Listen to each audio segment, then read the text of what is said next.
But first, just want to give you an overview of what the Commission is, because maybe you are not familiar with us and our work. The Commission for Environmental Cooperation has a 25-year history. We were established in 1994 in a side agreement with when the North American Free Trade Agreement. And we were recently, our mandate was renewed with the new agreement. And the idea of the Commission is to help North America facilitate cooperation of the three countries working together to face the environmental problems, basically those that have been enlarged because of trade. But in general, all environmental concerns that are common to the three countries, we try to give a hand and create a series of tools to support the communities and governments of the countries to face these problems. The work of the Commission on food loss and waste started in 2015. When the countries made food loss and waste a trinational priority on its strategic plan, which is of course consistent with the Sustainable Development Goals of the UND. And at that point, a group of experts from the three countries was formed to define the vision of what we wanted to do about this issue in North America. And they set a very sound and straightforward strategy on how to face this problem with these three phases. First, they would start understanding the issue at hand. What does food loss and waste actually means for North America? What's the status of that? And once we have this understanding, then we will develop tools and resources to help the countries face this problem. And the final stage, which is the one we are at currently, is to use these resources to test them, improve them, and promote the use. And throughout these three stages, we work building partnerships with different actors across the food supply chain. The idea is to work together to empower people, empower the countries, empower companies, empower consumers to use the resources that are available and face the problem together. So in the first stage, as I said, we worked on understanding the issue. What does it mean? So in the context of this North American Initiative on Food Waste Reduction and Recovery and the North American Initiative on Organic Waste Diversion and Processing, several resources were developed, studies, analysis to try to understand the problem. That all these publications are available on the CEC website and are available in the three official languages of the Commission, English, Spanish, and French. And these publications, the original one, the foundational reports, the white paper, the case studies, give us an idea of what the problem is in North America. Food loss and waste, it's in North America. It's 168 million tons are wasted every year in North America. And it's difficult to understand the magnitude of this number. So I'm gonna shock you with a bit of numbers now. So what does 168 million tons mean? It actually means that we are wasting enough food to feed around 260 million people. That's about half the population of North America yearly. And in terms of money, it means around 278 billion US dollars every year. And if that's not enough, which to me is, we not only waste all this food that could have been used, but we also lose all the resources that were used to produce it or to process it, to transport it. And that means we're losing every year enough water to fill around 7 million Olympic-sized swimming pools. We are wasting 39 million cubic meters of landfill space of the landfill space that is used by the food loss and waste that we produce. That's equivalent to 13 football stadiums. We are needlessly emitting 193 million tons of greenhouse gases. throughout the whole supply chain of food. We emit this, and this is the same as driving 41 million cars continuously a whole year. Just having your car with the motor on for the whole year, 41 million cars. And also we waste enough energy that we could power 274 million homes with the energy we are wasting in all this food that goes to waste.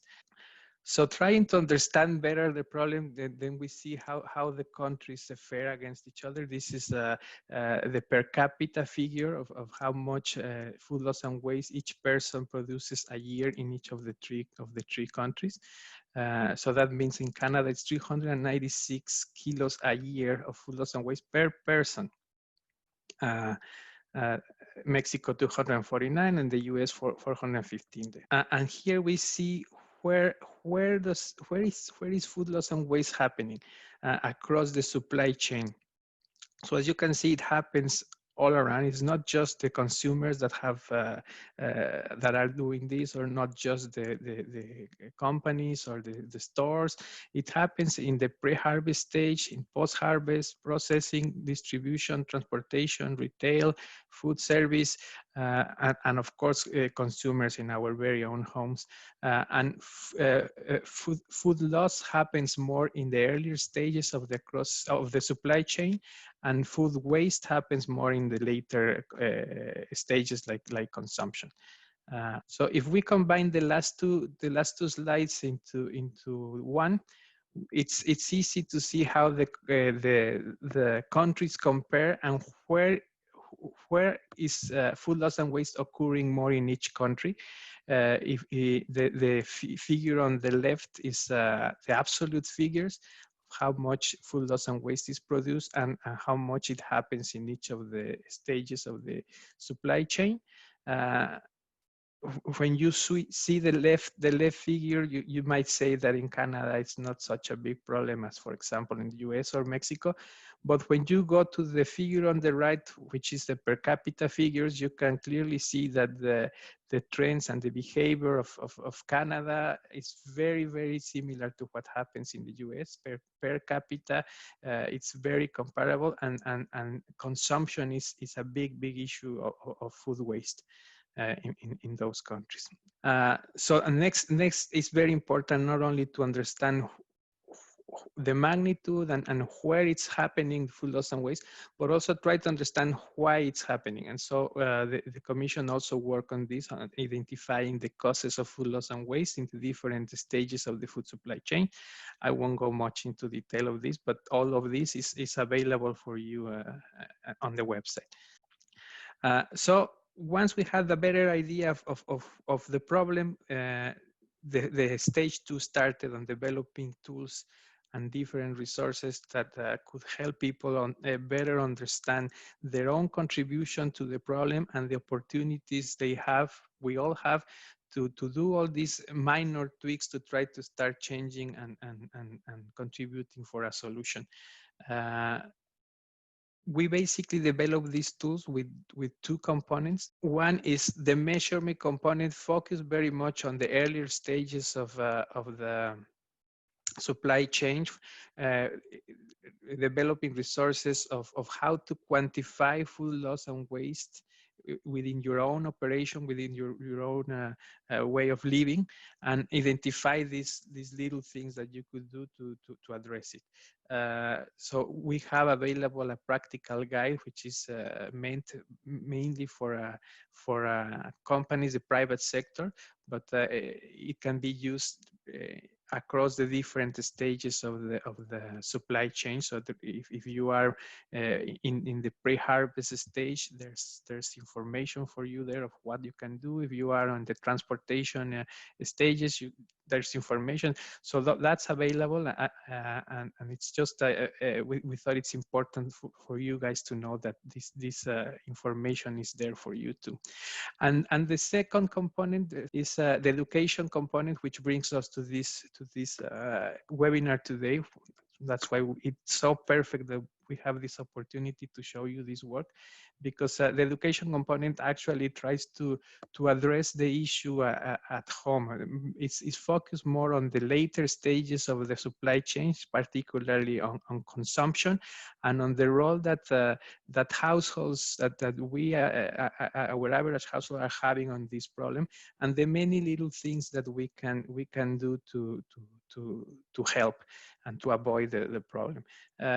My colleague Antonia will talk to you about this more in detail. But for now, I just wanted to show you this. This is just a bit of advertisement. We also work a lot with youth. We have at the CEC a Youth Innovation Challenge, which promotes youth entrepreneurs that work on actual issues about environmental problems in the region. And the last 3 years, we have had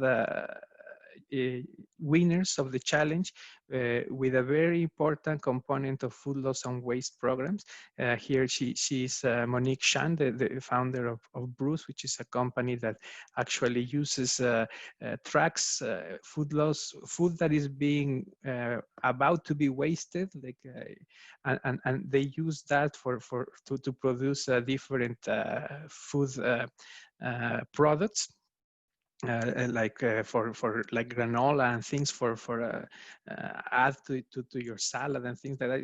It's really cool, and to see the enthusiasm of these people, it's really just amazing. The next one.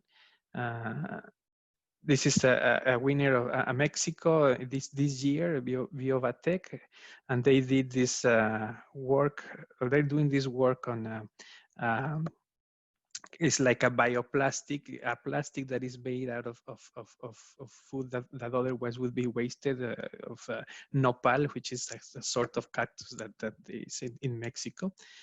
The winners of 2017, so much is also, they do cookies out of food that could have been wasted. And those cookies, I did try those cookies, and those are really good cookies. So it's just for you guys to have an idea of the work we do at the commission and the resources that we're developing, and let you know that the idea of us is to be here to help us. So please do reach out whenever you think we can be of help, and that's our mandate, and we would really love to be part of any solution. So with that, I'm gonna leave you now with a video that links us to the work we're doing specifically on the education component and the main topics of this webinar. Thank you very much. Picture it, a whole mountain of wasted food. That's huge. Food waste is what happens in our homes and in stores, restaurants, schools, and communities when we throw out food that could otherwise have been eaten. In North America, 168 million tons of food is lost or wasted every year. That's as big as a mountain, and it's really bad for the earth. When we waste food, we also waste all of the resources that went into growing, transporting, selling, and preparing it. That means we waste valuable farmland, 7 million Olympic swimming pools worth of water, and enough energy to power 274 million homes. Although some is composted, we send the equivalent of 13 football stadiums worth of food waste to landfills each year. Food waste that goes to landfills creates methane, a powerful greenhouse gas that contributes to climate change. Everyone has a role to play in reducing food waste. You can help shrink Food Waste Mountain by wasting less food in your own home. If lots of people do it, it'll make a big difference. A good way to start is to figure out how much food your family already wastes each year. It's called a food waste audit, and all it takes is a container, plus a scale is handy if you have one. Let's measure the size of your family's food waste mountain. Ready? Step 1. Get an empty container and weigh it or note its size. Write down the weight or the size. Step 2. For one whole day, put all your family's food waste in the container. That includes anything that would normally be thrown in the garbage or the organics bin. Step 3. At the end of the day, right before you go to bed, weigh the container of food waste if you have a scale, or measure how much food waste is in the container. Step 4. Subtract the weight of the empty container from the weight of the full container. That will give you the weight of your daily food waste. If you don't have a scale, measure how much of your container is filled. Write your number down. Step 5. Multiply the weight or volume of your family's daily food waste by 365. There you have it. That's a rough estimate of how much food waste your family currently produces in a year. The size of your family's mini food waste mountain. Pretty surprising, huh? So, what actions can your family take to shrink food waste mountain? Easy. Make a grocery list and stick to it. Store your food properly to avoid spoilage. Make sure your plate is empty at the end of meals. Save leftovers so they can be eaten later, or share them with a friend. You can repeat the family food waste audit every now and then to see how your family's actions are making a difference. To keep shrinking the food waste mountain, watch the other videos in this series. And don't forget to download the Food Matters Action Kit to learn more about food waste and earn badges. Let's all shrink food waste mountain together. Save food, save the planet.